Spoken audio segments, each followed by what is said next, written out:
Hello and welcome. This is a drink called How to Make Carbonated Gatorade, Zero Sugar, Glacier, Freeze, Iceberg Blackberry Hibiscus.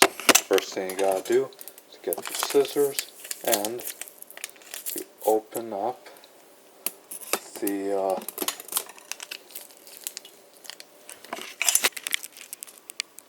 Gatorade, Zero Sugar, Glacier, Freeze, Iceberg mix, and you pour it into this glass.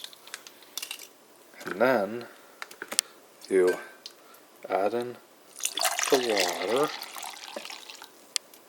and last but not least, you open up this can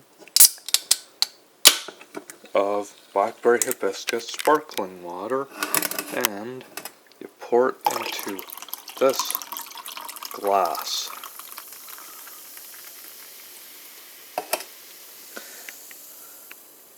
And here is your Carbonated Gatorade, Zero Sugar, Glacier, Freeze, Iceberg, Blackberry Hibiscus.